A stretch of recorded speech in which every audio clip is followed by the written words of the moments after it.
ஒவ்வொரு மாதமும் கர்த்தர் நம்மை சிறப்பாக கர்த்தர் வழி நடத்தி கொண்டிருக்கிறார். கடந்த ஆகஸ்ட் மாதத்தில் நிறைய ஜனங்கள் அவர்கள் என்னை பார்க்கும்போது சொன்ன ஒரு காரியம், ஆகஸ்ட் மாதம் வந்தாலே என்னுடைய வாழ்க்கையில் பிரச்சனை தான், ஆடி மாதம் வந்தாலே வாழ்க்கையில் திண்டாட்டம் தான் என்று சொல்லுவார்கள். ஆனால் நான் எண்ணுகிற ஒரு காரியம், தேவனை அறிந்து கர்த்தரை ஆராதிக்கிற ஜனங்களுக்கு ஆடி வந்தால் திண்டாட்டம் அல்ல, ஆடி வந்தால் கொண்டாட்டம். ஹல்லேலூயா. நம்முடைய வாழ்க்கையை கர்த்தர் கொண்டாட்டமாய் மாற்றுகிற தேவனாக இருக்கிறார். சூழ்நிலைகள் எப்படி வேணாலும் வரலாம், பிரச்சனைகள் எப்படி வேண்டும் என்றாலும் வரலாம். ஆனால் தேவனை ஆராதிக்கிற ஜனங்களுக்கோ பிரச்சனைகள் பனி போல மாறி போய்விடும், காணல் நீரை போல கரைந்து போய்விடும். தேவனோடு ஒரு மனுஷன் வாழுவானே ஆனால் அவன் இந்த உலகத்தில் வாழுகிற சாதாரண மனுஷர்களை காட்டிலும் அவன் தனியாக பிரிக்கப்பட்டிருப்பான். காரணம் என்னவென்றால், சோதனைகள் மத்தியிலும், போராட்டங்களின் மத்தியிலும், நிந்தனைகளின் மத்தியிலும் அவன் நிலைத்து நிற்கும் பொழுது தேவன் அவனோடு கூட இருந்து பெரிய காரியங்களை வாழ்க்கையில் செய்ய தேவன் வல்லமை உள்ளவராக இருக்கிறார். கடந்த வாரத்தில் யோபுவை குறித்து சில காரியங்களை உங்களோடு கூட பகிர்ந்து கொண்டேன். யோபுடைய குடும்பத்தை கர்த்தர் இரட்டத்தனையாய் ஆசீர்வதித்ததற்கு அவனுடைய குடும்பத்திலிருந்து 2 குணாதிசயங்களை உங்கள் மத்தியில் நான் எடுத்து வைத்தேன். முதலாவது ஒரு காரியம், பிள்ளைகள் ஒருவருக்கு ஒருவர் அன்பாக இருந்தார்கள், ஒருவருக்கு ஒருவர் ஐக்கியமாக இருந்தார்கள். எபிரோன் என்று நாம் பார்க்கிறோம். 2வது ஒரு காரியத்தை நாம் பார்த்தோம், கீழ்ப்படிந்தார்கள், வசனத்திற்கு கீழ்ப்படிந்தார்கள், தகப்பனுடைய வார்த்தைக்கு கீழ்ப்படிந்து அவர்கள் கடந்து வருகிற ஒரு அனுபவத்தை நான் பார்க்கிறோம். அது நிமித்தமாய் தேவன் யோபுவையும் அவனுடைய குடும்பத்தையும் கர்த்தர் இரட்டத்தனையாக ஆசீர்வதிக்கிறார். யோபுனுடைய புஸ்தகத்தை நாம் வாசிக்கும் பொழுது முதல்ல 2 அதிகாரம் நமக்கு பிரச்சனையே இல்லை, வாசிக்கும் பொழுது ரொம்ப நன்றாக இருக்கும். தேவன் அவனை வேலி அடைத்து பாதுகாக்கிற ஒரு அனுபவத்தை பார்க்க முடியும்.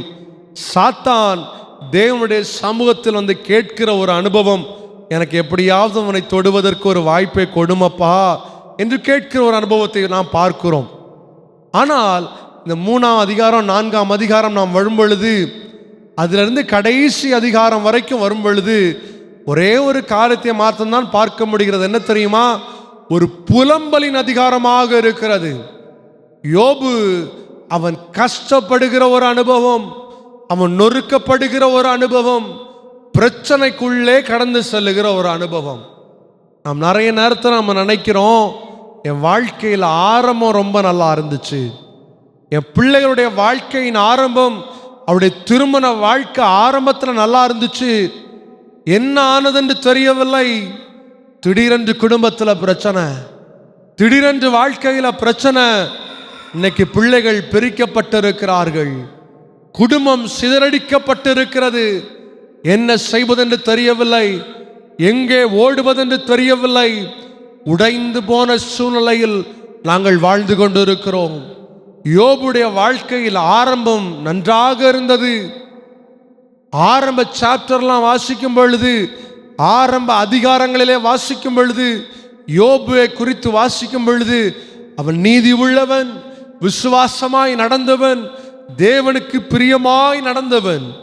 ஆனால் யோபு 19ஆம் அதிகாரம் 1ஆம் வசனத்தை நாம் வாசிக்கும் பொழுது அதில் எழுதப்பட்டிருக்கிறது, யோபு பிரதியுத்தரமாக, நீங்கள் எந்த மட்டும் என் ஆத்துமாவை வருத்தப்படுத்தி வார்த்தைகளினால் என்னை நொறுக்குவீர்கள், இப்பொழுதும் 10 தரம் என்னை நிந்தித்தீர்கள், நீங்கள் எனக்கு கடின முகம் காண்பிக்கிறதினால் உங்களுக்கு வெட்கமில்லை.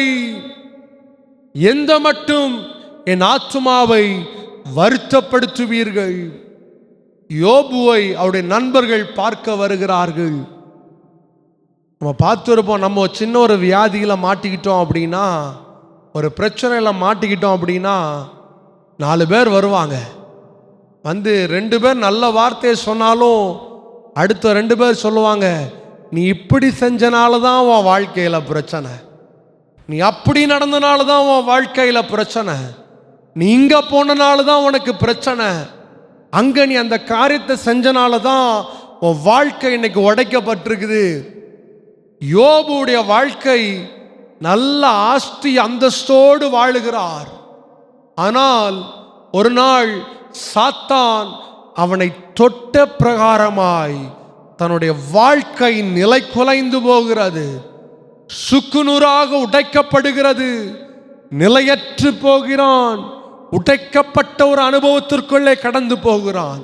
ஒருவேளை உங்க வாழ்க்கையில நீங்க நினைத்து கொண்டிருக்கிறீங்களா, இதே போலதான் என்னுடைய வாழ்க்கையில் நடக்குது, நானும் கர்த்தரை ஆராதிக்கிறேன், எல்லா வாரமும் கர்த்தரை உயர்த்துகிறேன், தேவனுடைய சமூகத்தை காத்திருக்கிறேன், 24 மணி நேரமும் ஸ்தோத்திர புஸ்தகத்தையே படித்து கொண்டிருக்கிறேன், அவருடைய வார்த்தையை கேட்டுக்கொண்டே இருக்கிறேன், ஆனால் எனக்கு மட்டும் ஏன் இப்படிப்பட்ட பிரச்சனைகள், எனக்கு மட்டும் ஏன் இந்த பாடுகள்? ஆண்டவர் ஒரு சித்தம் இல்லாமல் தேவனுடைய பிள்ளைகளுடைய வாழ்க்கையில் ஒரு காரியத்தையும் ஆண்டவர் அனுமதிக்கிற தேவன் அல்ல. ஒருவேளை இன்னைக்கு நீங்க நெருக்கத்திற்குள்ளே போகலாம், இன்னைக்கு கடன் பிரச்சனைக்குள்ளே வாழ்ந்து கொண்டிருக்கலாம், இன்னைக்கு பிரச்சனைகளின் மத்தியிலே உங்கள் சூழ்நிலை காணப்படலாம். ஆனால் தேவனை அறிந்து கொண்ட பிள்ளைகளுக்கோ, தேவனை நம்பி இருக்கிற பிள்ளைகளுக்கோ அவர் அனுமதிக்காமல் எந்த காரியத்தை சாத்தான் உங்க வாழ்க்கையில கொண்டு வர முடியாது. இந்த காலை நேரத்தில் 3 காரியங்களை யோபுடைய வாழ்க்கையிலிருந்து உங்கள் மத்தியில் நான் எடுத்து வைக்க வேண்டும் என்று விரும்புகிறேன். ஏன் இப்படியெல்லாம் எனக்கு மட்டும் நடக்குது, ஏனுடைய வாழ்க்கையில மட்டும் இந்த காரியம் நடக்குது, ஏனுடைய குடும்பத்தில் மாத்திரம் இந்த பிரச்சனைகள் கடந்து வருகிறது என்று அங்கலாய்ப்போடு இந்த வார்த்தையை கேட்டுக்கொண்டிருக்கலாம். ஏன் வருகிறது? 3 காரியத்தை உங்கள் மத்தியில் எடுத்து வைக்க வேண்டும் என்று விரும்புகிறேன். யோபுடைய புஸ்தகம் 23ஆம் அதிகாரம் 10ஆம் வசனத்தை வாசிக்கும் பொழுது ஏன் இந்த சம்பவம் நம்முடைய வாழ்க்கையில் வருகிறது தெரியுமா? மிக அழகாக எழுதப்பட்டிருக்கிறது. அவர் என்னை சோதித்த பின் நான் பொன்னாக விளங்குவேன். முதலாவது ஒரு அனுபவம் என்ன தெரியுமா? ஏன் உங்களுடைய வாழ்க்கையில் இவ்வளவு பிரச்சனைகள், ஏன் உங்களுடைய வாழ்க்கையில் இவ்வளவு சோதனைகள், ஏன் உங்களுடைய வாழ்க்கையில் இவ்வளவு வியாதியின் மத்தியில் கர்த்தர் உங்களை கொண்டு வராரு தெரியுமா? ஒரு பெரிய ஒரு ஆசீர்வாதத்தை கொடுக்கும்படியாய், ஒரு பெரிய ஒரு காரியத்தை கர்த்தர் உங்களை கொடுக்கும்படியாய் அவர் உங்களை சோதித்து பார்க்கிறார். முதலாவது ஒரு காரியம் யோபு ரொம்ப அழகா சொல்றாரு. அவர் என்னை சோதித்த பின்பு, அவர் என்னை சோதித்த பின்பு நான் பொன்னாக விளங்குவேன். முதல்ல ஏன் உங்க வாழ்க்கையில் இப்படி ஒரு காரியம் நடக்குது? பிரச்சனைகள் ஏன் வருகிறது? நீதிமானுடைய வாழ்க்கையில பிரச்சனைகள் உண்டு, தேவனை ஆராதிக்கிற பிள்ளையுடைய வாழ்க்கையில் போராட்டங்கள் உண்டு. ஆனாலும் தேவன் அவர்களோடு கூட இருந்து அவர் செய்கிற யுத்தத்தில் நீதிமானுக்கு வெற்றியை கொடுக்கிற தேவனாக இருக்கிறார். இந்த போராட்டத்தை பார்க்கும் பொழுது, துன்மார்க்கரை பார்க்கும் பொழுது ரொம்ப செழிப்பா இருப்பாங்க, துன்மார்க்கருடைய வாழ்க்கையை பார்க்கும் பொழுது ரொம்ப மகிழ்ச்சியா இருப்பாங்க, துன்மார்க்கர்களை பார்க்கும் பொழுது நல்ல புஷ்டியா இருப்பாங்க. ஆனா நீதிமான் சில நேரம் நினைக்கலாம், நான் யோபுவை போல மாறிவிட்டேனே, யோபுவை போல என்னுடைய வாழ்க்கை உடைக்கப்பட்டிருக்கிறதே, யோபுவை போல என்னுடைய வாழ்க்கை சிதறடிக்கப்பட்டிருக்கிறதே. ஏன் நான் ஆண்டவரை நம்பின பிறகும், தேவனை விசுவாசித்த பிறகும் என் வாழ்க்கையில் இப்படி நடக்கணும்? தேவனை மட்டும் நம்பி இருக்கிறேன், ஆனா என் வாழ்க்கையில ஏன் இப்படி நடக்க வேண்டும்? முதலாவது ஆண்டவர் சொல்ற காரியம், உங்க வாழ்க்கையில துன்பம் வருகிறதானால் அதற்கு இரட்டத்தனையான ஆசீர்வாதத்தை, இரட்டத்தனையான நன்மையை, பொன்னாக விளங்குகிற ஒரு அனுபவத்தை கர்த்தர் உங்கள் வாழ்க்கையில் கொடுக்க வல்லமை உள்ளவராக இருக்கிறார். D.L. மோடி என்று ஒரு அருமையான தேவ மனுஷன் ஒருவர் அமெரிக்கா தேசத்திலே பிறந்தார். ரொம்ப கஷ்டப்பட்டு வளர்ந்த ஒரு மனிதன், பெரிய செல்வாக்கு நிறைந்தவர் அல்ல, ஆஸ்தி அந்தஸ்து நிரம்பினவர் அல்ல. சாதாரண ஒரு மனுஷன். அவங்க வீட்டில் அவரை படிக்க வைப்பதற்கு கூட காசு இல்லை. தன்னுடைய தாய் கஷ்டப்பட்டு ஏதோ சின்ன சின்ன காரியங்களை செய்து அவர்களை கொஞ்சம் கொஞ்சமாக படிக்க வைத்தார்கள். இந்த டிஎல் மோடி ஒரு வாலிபராய் வளரும் பொழுது ஆண்டவரை ஏற்றுக்கொள்கிறார். தன்னுடைய சொந்த இரட்சகராக இயேசு கிறிஸ்துவை முழுமையாக ஏற்றுக்கொள்கிறார். எப்படியாவது ஊழியம் செய்யணும், ஆண்டவருக்காய் ஏதாயிலும் ஒரு காரியத்தை செய்ய வேண்டும் என்று ஒரு வைராக்கியத்தோடு காணப்பட்ட அவர் ஒரு சின்ன ஊழியத்தில் போய் ஜாயின் பண்றாரு. ஜாயின் பண்ண உடனே அவருக்கு கொடுத்த முதல் ஊழியம் சண்டே ஸ்கூல் ஊழியம். வாலிபர்கள், சின்ன சின்ன பிள்ளைங்க, அந்த நாட்களில் ஸ்லம் பக்கத்தில் இருக்கிறவங்க, பயங்கரமான குடியிருப்புகளில் வாழ்றவங்களுக்கு மத்தியில் போய் ஊழியத்தை செய்யும்படியாய் அவருக்கு அந்த பொறுப்பு கையில் கொடுக்கப்பட்டது. போறாரு. ஒரு சேரியின் பக்கத்தில் போகும் பொழுது சின்ன சின்ன பிள்ளைங்களை கூப்பிடுறாரு. கூப்பிட்டு, வாங்க, ஏசப்பா என்று ஒருவர் இருக்கிறார், அவர் அன்பானவர், அவர் பண்பானவர், உங்க வாழ்க்கையில் அற்புதங்களை செய்வார், உங்க குடும்ப சூழலை மாற்றுவார். ஒவ்வொரு பிள்ளைகளுக்காக டீச் பண்றாங்க. இப்படி ஒரு நாள் ஒரு வீட்டுக்குள்ளே போகும் பொழுது ஒரு சின்ன பிள்ளைய சண்டே ஸ்கூலுக்காக கூப்பிடும் பொழுது அந்த பிள்ளையுடைய அப்பா ஒரு பெரிய மதுபான பாட்டிலை எடுத்து வைத்துக்கொண்டு தண்ணி அடிக்கும்படியாக உட்கார்ந்திருக்கிறார். இந்த டிஎல் மூடி இதை பார்த்த உடனே பயங்கர கோபம் வந்து அந்த பாட்டிலை சுக்குநூறா போட்டு உடைச்சிட்டு வேகமாய் ஓடிவிட்டார். அடுத்த வாரம் அதே இடத்துக்கு தான் போகணும், அந்த பிள்ளைய தான் கூப்பிடணும், அந்த மனுஷனுக்கு வீட்டுக்குள்ள தான் போகணும். என்ன பண்றது தெரியல. ஆண்டவருக்கு மேல நம்பிக்கையை வச்சுட்டு அந்த வீட்டுக்குள்ள போகிறார். அடுத்த வாரம் அந்த அந்த அந்த தகப்பனுக்கு பயங்கர கோபம். நீதனுடைய பாட்டில உடைத்தது. வேகமாய் ஓடி வந்தார், அவருடைய சட்டை இறுகமாய் பிடித்தார், செவிட்டுல அடி அடின்னு அடித்தாரு. டிஎல் மோடி பார்த்துட்டு சொன்னாரு, ஐயா, இயேசு கிறிஸ்து உங்களை நேசிக்கிறார். ஐயா, இயேசு கிறிஸ்து உங்களுடைய சூழ்நிலை அறிந்திருக்கிறார். இயேசு கிறிஸ்து உங்களுடைய சூழ்நிலையை மாற்றுவார். அவரை நம்புங்க. இந்த பாவ பழக்கத்தை விட்டு விடுங்கள் என்று கெஞ்சினாராம். அந்த மனுஷன் அதிர்ந்து போனார். இவ்வளவு தூரம் அடிக்கிறோம், அடிச்சப்புறம் இந்த மனுஷன் இப்படி காலில் விழுந்து கெஞ்சுறது போல கெஞ்சுறானே, யார் தான் என்று யோசித்தார். இந்த பிள்ளைய சண்டே ஸ்கூல் கூட்டு வந்துட்டாரு. இப்படி அவருடைய ஊழியங்கள் நாளுக்கு நாள் வளர்ந்து கொண்டே இருந்தது, ஆசீர்வதிக்கப்பட்டு கொண்டே இருந்தது. சிக்காகோ என்ற நகரத்திலே ஒரு பெரிய ஒரு சபையை கட்டினார். திரளான ஜனங்கள் அந்த சபைக்கு ஆராதனைக்கு கடந்து வந்தார்கள். ஒரு நாள் டிஎல் மூடி அந்த ஆராதனை நடத்தி கொண்டிருக்கும் பொழுது திடீரென்று எங்கேதான் நெருப்பு எரிந்தது என்று தெரியவில்லை, அந்த சபை முழுவதும் நெருப்பினால் சுட்டரிக்கப்பட்டது. என்ன செய்வதென்று தெரியவில்லை. ஆண்டவரை பார்த்து கேட்டாரு, ஏன் ஆண்டவரே இது எனக்கு சம்பவிக்க வேண்டும்? ஏன் இந்த போராட்டங்கள் என்னுடைய வாழ்க்கையில் வர வேண்டும்? நம்ம எப்பவுமே கேட்கிற ஒரு கேள்வி ஆண்டவரை பார்த்து. இந்த உலகத்தில் வாழ்கிற மனுஷர்கள் எப்பவுமே சொல்ற ஒரு காரியம், பிரச்சனை, போராட்டம், எங்க வாழ்க்கையில கண்ணீர். ஆனால் அவர்களுக்கும் தேவனை ஆராதிக்கிற பிள்ளைகளுக்கும் ஒரு வித்தியாசம் உண்டு. எப்போ தெரியுமா அந்த வித்தியாசம் விளங்கும்? முடிவில் தெரியும்.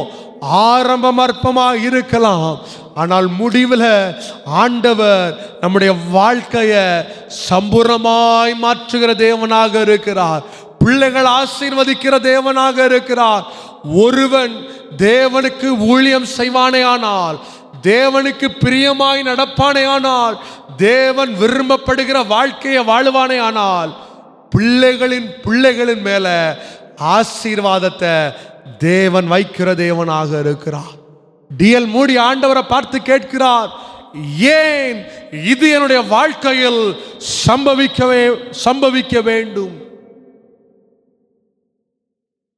வேற வழியே இல்லாம இந்த காரியங்களை ரெனோவேட் பண்ணணுமே, சிதைந்து போன சபையை மறுபடியும் கட்ட வேண்டும். விசுவாசிகள் மருத்துவமனைகளில் இருக்கிறார்கள், அவர்களுக்கான காரியங்களை செய்ய வேண்டும் அல்லவா? அதனால நியூயார்க் செல்வோம், அங்க போய் டொனேஷன் வாங்கிட்டு வந்து இந்த சபையை கட்டுவோம் என்று எண்ணுகிறார். அதற்காக ஒரு பேருந்துல ஏறி உட்கார்ந்து இருக்கிறாரு. ஆண்டவர்கிட்ட ஜெபம் பண்ணிட்டே இருக்கிறாரு. ஆண்டவரே, ஏன் என்னுடைய வாழ்க்கையில் போராட்டங்கள், ஏன் கண்ணீர், ஏன் நிந்தனைகள், உடைய கைகளை ஏந்தும் கைகளாவே வச்சிருக்கிறீங்களப்பா, எப்போதான் நீங்க என்ன ஆசீர்வதிக்க போறீங்க? ஆண்டவர் டிஎல் மோடியை பார்த்து சொல்றார் ஒரு காரியம், நீ மனுஷனை நம்பி ஓடாதே, நான் உன்னை அழைத்திருக்கிறேன், உன்னை நான் வழி நடத்துவேன் என்று சொன்னார். இவர் திகைத்து போனார். உன்னுடைய சபையை எப்படி கட்ட முடியும்? மனுஷனை நம்பாமல் இப்ப வேற வழி இல்லையே. ஆண்டவர் மறுபடியும் மிக தெளிவாக டிஎல் மோடி இடத்திலே பேசுகிறார். நீ மனுஷனை நம்பி ஓடுவது சரியல்ல, நான் உன்னை அழைத்தது உண்மை என்றால் நான் உன்னை நடத்துவேன், நீ என்னை விசுவாசித்து பார் என்று சொல்லுகிறார். போயிட்டு இருந்த மனுஷன் இந்த பஸ் அந்த வேகமா இறங்கினாரு. அடுத்த பஸ்ஸை பிடிச்சு மறுபடியும் சிகாகோக்கு வந்துட்டாரு. அவருடைய சரித்திரத்தை வாசிக்கும் பொழுது அதில் எழுதப்பட்டிருக்கிறது, மூடி அதற்கு முன்பதாக செய்த ஊழியத்தை காட்டிலும் தேவனை நம்பின பொழுது அவருடைய ஊழியம் ரெட்டிப்பாக உயர ஆரம்பித்தது. ரெட்டிப்பான ஸ்தானத்திலே அவருடைய வாழ்க்கை வளர ஆரம்பித்தது. காரணம் என்ன தெரியுமா? மனுஷனை நம்புவதை பார்க்கிலும் தேவனை நம்பினார். முதலாவது ஒரு காரியம், ஏனுடைய வாழ்க்கையில் இந்த பிரச்சனைகள் வருகிறது? நீதிமானாய் வாழுகிற உங்களுக்குள்ள இந்த கேள்வி எழும்புகிறதா? அப்பொழுது தேவன் கொடுக்கிற முதல் பதில் என்ன தெரியுமா? உங்களை ஆசீர்வதிப்பதற்காக தான், உங்கள் ஸ்தானத்தை உயர்த்துறதுக்காக தான் ஆண்டவர் இந்த சூழ்நிலைக்குள்ள உங்களை நடத்துறாரு, இந்த போராட்டத்துக்குள்ள உங்களை நடத்துறாரு, இந்த பிரச்சனைகளுக்குள்ளே உங்களை கொண்டு வருகிறார். சோதனையை சகிக்கிறவன் பாக்கியவான். வசனம் ரொம்ப அழகா எழுதப்பட்டிருக்கிறது. சோதனைகளை ஒரு மனுஷன் இயேசு கிறிஸ்துவின் நிமித்தம் அதை சகித்துக் கொள்வானே ஆனால் அவனை கர்த்தர் பாக்கியவான் என்று சொல்லுகிறார். உங்களையும் கர்த்தர் உயர்த்துவார். பிரச்சனை கண்டு சோர்ந்து போயிடாதீங்க. போராட்டத்தை கண்டு சோர்ந்து போக வேண்டாம். ஆண்டவர் உங்கள் பட்சத்தில் இருக்கும் பொழுது முடிவை ஆண்டவர் சம்பூர்ணமாக மாற்றுவார். அவருடைய வார்த்தையை நம்புங்கள். தேவனுடைய வசனத்தை விசுவாசிப்போம். முதலாவது தேவன் கொடுக்கிற பதில் ஆசீர்வாதத்தை கர்த்தர் கொடுக்கிறார். வேகமாய் இரண்டாவது ஒரு காரியத்திற்குள்ளே நான் கடந்து செல்லும்படியாக விரும்புகிறேன். யோபுவின் புஸ்தகம் 2ஆம் அதிகாரம் 10ஆம் வசனத்தை நாம் வாசிக்க கேட்போம். ஆனால் அதிலே ஏன் எனக்கு மாத்திரம் இப்படி நடக்கிறது, அதற்கு ஆண்டவர் ரொம்ப அழகான ஒரு பதிலை வைத்திருக்கிறார். நீ பைத்தியக்காரி பேசுகிறதை போல் பேசுகிறாய், தேவன் கையில் நன்மையை பெற்ற நாம் தீன்மையும் பெற வேண்டாமோ என்றான். இவைகள் எல்லாவற்றிலும் யோபு தன் உதடுகளினால் பாவம் செய்யவில்லை. இரண்டாவது ஒரு காரியம் என்ன தெரியுமா? ரொம்ப அழகா இந்த இடத்துல எழுதப்பட்டிருக்கிறது. சாத்தான் உங்களுக்கும் எனக்கும் கொடுக்கிற ஒரு அழகான டெஸ்ட் என்ன தெரியுமா? நம்முடைய நாவு. வசனத்தை வாசிக்கும் பொழுது யாக்கோபின் புஸ்தகம் 3ஆம் அதிகாரம் 5ஆம் வசனத்தில் ரொம்ப அழகாக எழுதப்பட்டிருக்கிறது. நாவானது சிறிய அவயமாயிருந்தும் பெருமையானவர்களை பேசும். பாருங்கள், சிறிய நெருப்பு எவ்வளவு பெரிய காட்டை கொளுத்து விடுகிறது. சாத்தான் நம்ம ஒரு காரியத்தை எப்படியாவது தப்பு செஞ்சிடணும், எப்படியாவது பாவத்துக்குள்ள தள்ளிடணும், எப்படியாவது நம்முடைய வாழ்க்கையை சிதறடித்து விட வேண்டும் என்று எண்ணுகிறான். யோபுடைய வாழ்க்கையில் இப்படிதான் நடக்குது. எப்படியாவது அவனை கொலாப்ஸ் பண்ணிடணும். இனி இவன் நீதிமானாக, உத்தமனாக, சன்மார்க்கம் உள்ளவனாக, தேவனுக்கு பிரியமுள்ளவனாக இவன் வாழக்கூடாது என்று சொல்லுகிற அளவுக்கு எல்லா பிரச்சனைகளும் கொண்டு வந்து விட்டான். கடைசியா ஒரே ஒரு காரியம் தான் கொடுக்கிறான். சரீரத்தில் பலம் போயிடுச்சு, ஆஸ்தி அந்தஸ்து போயிடுச்சு, குடும்பம் உடைக்கப்பட்டு விட்டது. இப்போ வாய் மட்டும்தான் இருக்குது. அட ஈஸியாக கிட்ட வர்றான். ஏயா நீ உயிரோடு இருந்து என்ன பிரயோஜனம்? ஆண்டவர் ஆண்டவர்னு ஓடினியே, ஆண்டவர் ஆண்டவர்னு ஊரெல்லாம் போய் பிரசங்கம் பண்ணியே, ஆண்டவரை மட்டும் நம்பி உன் வாழ்க்கை முழுசும் வாழ்ந்தியே, உனக்கு என்ன பிரயோஜனம்? மனைவி மூலமாய் அவன் ஒரு பாவத்தை செய்யும்படியாய் சாத்தான் ஒரு காரியத்தை செய்கிறான். ஆனால் வசனம் சொல்லுகிறது, இவைகள் எல்லாவற்றிலும் யோபு தன் உதடுகளினால் பாவம் செய்யவில்லை. இவ்வளோ பிரச்சனை வந்தாலும் அவன் பாவம் செய்யாமல் இருக்கிறான். நீங்க நினைக்கிறீங்களா ஒருவேளை ஏன் இந்த பிரச்சனைகள் எனக்கு வரணும்? யோசித்து பாருங்கள். ஆண்டவர் சில நேரங்களில் உங்களை சாத்தானுடைய கரங்களில் ஒப்பு கொடுப்பார். எதுக்கு தெரியுமா? உங்களை சோதித்து பார்க்கும்படியா, உங்களுக்கு ஒரு டெஸ்ட் வைக்கும்படியாக. ஸ்கூலில் படிக்கும்போது பார்த்துருப்போம், 10th எக்ஸாம் வரும்பொழுது பிள்ளைகளுடைய கரங்கள் கால்கள்லாம் ஆட்டோமேட்டிக்காக ஆட ஆரம்பிக்கும். ஏன்? எக்ஸாம் எழுதி முடிச்சா பாஸ் ஆகுவோமா ஃபெயில் ஆகுவோமா தெரியல. 12th எக்ஸாம் வந்தா இன்னும் பயங்கரமா பயப்படுவாங்க. ஆனா வசனம் சொல்லுகிறது, குதிரையோ யுத்த நாளுக்காய் ஆயத்தப்படும், வெற்றியை கொடுப்பவரோ நம்முடைய தேவனாக இருக்கிறார். சாத்தான் பாவம் செய்யும்படியாய், எப்படியாவது நம்மை தள்ளிவிடும்படியாய் அவன் வகை தேடிக் கொண்டிருக்கிறான். பிரியமானவர்களே, நீங்கள் ஜாக்கிரதையாக இருக்க வேண்டும். ஏன் நீதிமானுக்கு இது சம்பவிக்கிறது? ஆண்டவர் சில நேரங்களில் சோதித்து பார்க்கும்படியாய் உங்களை அனுமதிக்கிறார். சாத்தானுடைய கரங்களிலே உங்களை அனுமதிக்கிறார். ஆனால் யார் ஆண்டவருக்குள்ள நிலைத்திருக்கிறார்களோ, யார் இந்த சோதனையில இயேசுதான் மெய்யான தெய்வன், எத்தனை பிரச்சனை வந்தாலும் எத்தனை வியாதி வந்தாலும் எனக்கு ப்ராப்ளம் இல்லை, இயேசுதான் எனக்கு முக்கியம் என்று யார் வாழுகிறார்களோ அவருடைய தலையை தேவன் உயர்த்த வல்லமை உள்ளவராக இருக்கிறார். வேத புஸ்தகத்தில் வாசிக்கும் பொழுது மொர்தெகாய் என்று ஒரு மனுஷன் இருக்கிறார். ஆமான் மொர்தெகாய்க்கு எதிராக ஒரு தூக்கு மரத்தை உண்டு பண்ணுகிறார். ரொம்ப அழகா சொல்றார் ஆமான். எப்படி தெரியுமா? மொர்தெகாயை கொலாப்ஸ் பண்றது எனக்கு ரொம்ப சுலபம். It is very easy for me. எனக்கு ரொம்ப ஈஸியான காரியம். ஆனால் என்னுடைய திட்டம் என்ன தெரியுமா?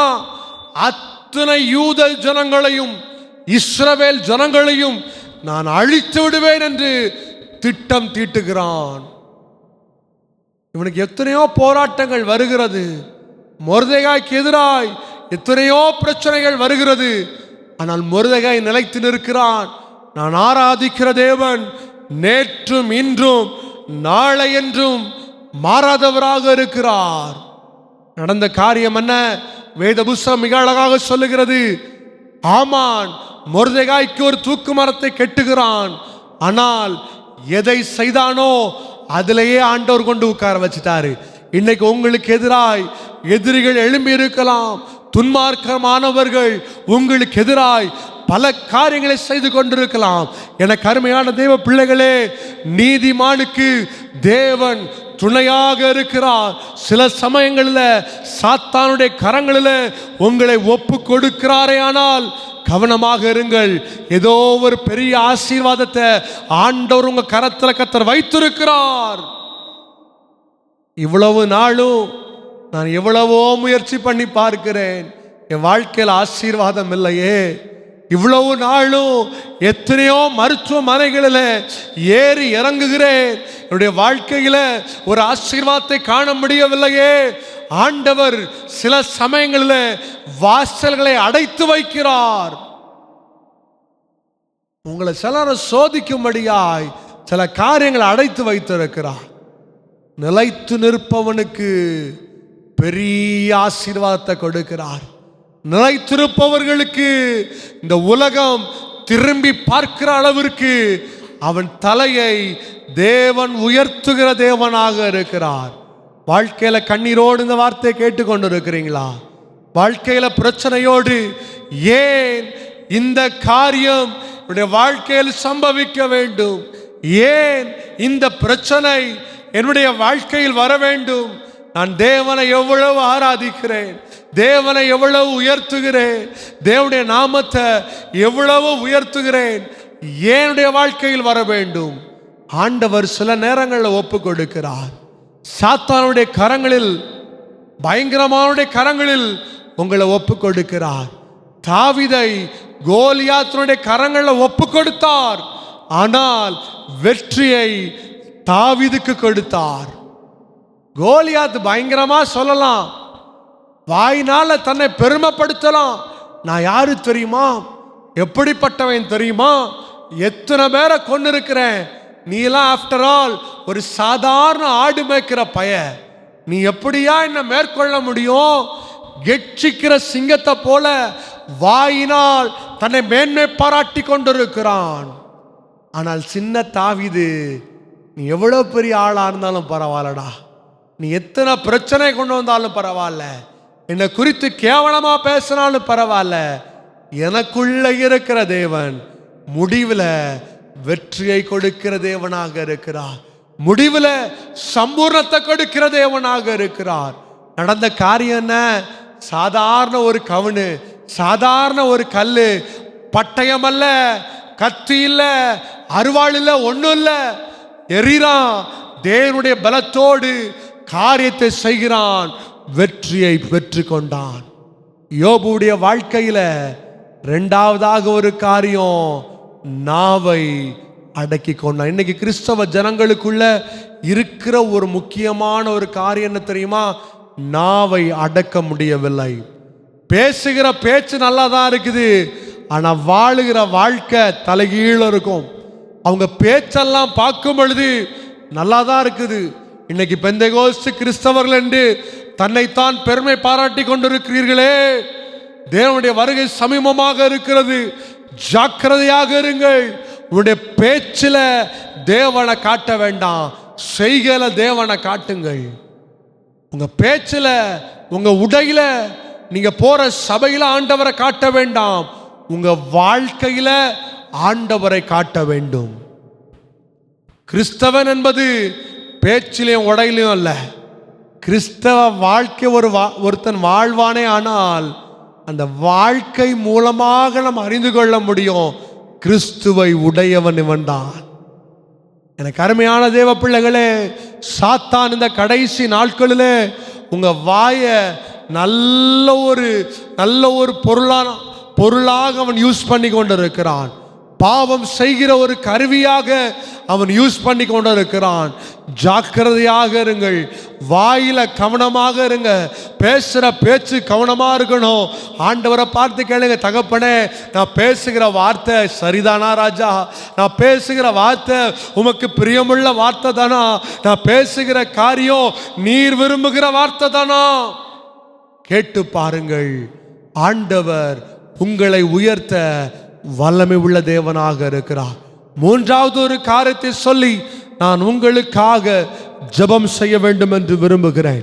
யோபுவின் புஸ்தகம் 42ஆம் அதிகாரம் 10ஆம் வசனத்தை நாம் வாசிக்கும் பொழுது அதில் எழுதப்பட்டிருக்கிறது, கர்த்தர் அவன் சிறையிருப்பை மாற்றினார், யோபுக்கு முன்னிருந்த எல்லாவற்றை பார்க்கிலும் இரட்டத்தனையாய் கர்த்தர் அவனுக்கு தந்தருளினார். எனக்கு அருமையான தேவ பிள்ளைகளே, ஒருவேளை இந்த வார்த்தையை நீங்கள் வருத்தத்தோடு, பாரத்தோடு, கண்ணீரோடு நான் சொன்ன வார்த்தையை நீங்கள் யோசித்து பாருங்கள். ஏன் எனக்கு மாத்திரம் இந்த பிரச்சனை நடக்குது என்று நீங்கள் எண்ணிக்கொண்டிருக்கிறீர்களா? மூன்றாவதாக ஆண்டவர் சொல்றாரு, நீதிமானுடைய வாழ்க்கையில பிரச்சனை வருதுன்னா தேவன் செய்கிற ஒரு காரியம் இரட்டத்தனையாய் கர்த்தர் உயர்த்துகிற தேவனாக இருக்கிறார். இரட்டத்தனையாய் கர்த்தர் ஆசீர்வதிக்கிற தேவனாக இருக்கிறார். அதன் முதல் பாகத்திலே வாசிக்கும் பொழுது அதில் எழுதப்பட்டிருக்கிறது, யோபு தன் சிநேகிதர்களுக்காக வேண்டுதல் செய்த பொழுது. இன்னைக்கு துன்பத்தில் இருக்கும் பொழுது நிறைய பேர் உங்ககிட்ட வந்து தப்பு தப்பா பேசுவாங்க, உங்களை பற்றி ஏளனமாக பேசுவாங்க, பல காரியங்கள் நீங்க அப்படி இருந்திருக்கலாமே, இங்க போய் இருக்கலாமே, அங்க போய் ஜெபம் பண்ணி இருக்கலாமே, இப்படி செய்திருக்கலாமே. உங்க இருதயம் உடைக்கப்பட்டிருக்கலாம்.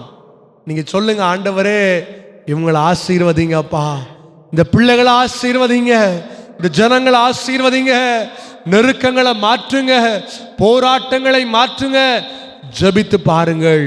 நிச்சயமாய் தேவன் கொடுக்கிற ஒரு மிக அழகான ஆசீர்வாதம், இரட்டத்தனையாய் நீங்கள் தலை குனிந்து போன தேசத்துல, உங்கள் தலை குனிந்து போன ஸ்தானத்துல கர்த்தர் உங்கள் தலையை உயர்த்துகிற தேவனாக இருக்கிறார். அவர் ஆசீர்வதிக்கிற தேவனாக இருக்கிறார். வசனம் சொல்லியிருக்கிறது, இந்த உலகம் கொடுக்கிற சமாதானத்தை நான் உங்களுக்கு கொடுக்கிற தேவன் அல்ல, பரலோகத்தின் சமாதானத்தை, பரலோகத்தின் ஆசீர்வாதத்தை உங்களுக்காய் திறந்து கொடுக்கிற தேவனாக இருக்கிறார். ஒருவேளை கடந்த மாதம் முழுவதும், ஆகஸ்ட் மாதம் முழுதும் நீங்க நினைச்சிருக்கலாம், ஏன் என்னுடைய வாழ்க்கையில் இவ்வளவு துன்பங்கள், ஏன் என்னுடைய வாழ்க்கையில் இவ்வளவு போராட்டங்கள், ஏன் என்னுடைய பிள்ளைகளுடைய வாழ்க்கை சிதறடிக்கப்பட்டிருக்கிறது, ஏன் என்னுடைய பலன் குறுகி போயிருக்கிறது. கண்ணீரோடு கேட்டிருக்கலாம். இந்த செப்டம்பர் மாதத்தின் முதல் ஆராதனையில் ஆண்டவர் உங்களுக்கு கொடுக்கிற வாக்குத்தத்தம், நீங்கள் கடந்து வந்ததை காட்டிலும் உங்களை கர்த்தர் சோதனைக்குள்ளே போட்டிருந்தாலும் அவர் கொடுக்கிற 3 ஆசீர்வாதம் உங்களை உயர்த்துகிற தேவனாக இருக்கிறார், ஆசீர்வதிக்கிற தேவனாக இருக்கிறார், சோதனையிலும் உங்களோடு நடக்கிற தேவனாக இருக்கிறார், இரட்டத்தனையாய் உங்களை உயர்த்துகிற தேவனாக இருக்கிறார். எனக்கு அருமையான தேவ பிள்ளைகளே, போராட்டத்தை கண்டு நீங்கள் சோர்ந்து போக வேண்டாம், பிரச்சனைகளை கண்டு கலங்கிவிட வேண்டாம், நெருக்கங்களை கண்டு கண்ணீர் சிந்த வேண்டாம். ஆண்டவரை நோக்கி பாருங்க, கடைசி வரைக்கும் ஆண்டவருடைய கரத்தை பிடித்து கொள்ளுங்கள். நிச்சயமாய் கர்த்தர் உங்களை வழி நடத்த, நிச்சயமாய் உங்களை ஆசீர்வதிக்க, இந்த செப்டம்பர் மாதம் முழுவதும் அவர் உங்கள் கரத்தை பிடித்து கொள்ள கர்த்தர் வாஞ்சையாக இருக்கிறார். உங்களுடைய உள்ளத்தை ஆண்டவருக்கு கொடுங்க, இருதயத்தை தேவனுடைய சமூகத்தில் கொடுங்க. எந்த நெருக்கம் வந்தாலும், எத்தனை போராட்டங்கள் வந்தாலும் நான் உம்மை ஆராதிப்பேன் என்ற ஒரு வைராக்கியத்தோடு தேவனுடைய சமூகத்தில் காத்திருப்போம். கர்த்தர் நிச்சயமாய் உங்களையும் உங்கள் குடும்பத்தையும் உங்களை சுற்றி இருக்கிற ஜனங்களையும் கர்த்தர் ஆசீர்வதிக்க, இதை கேட்கிற ஒவ்வொருவரையும் கர்த்தர் ஆசீர்வதிக்க அவர் வல்லமை உள்ள தேவனாக இருக்கிறார், அவர் கிருபை உள்ள தேவனாக இருக்கிறார்.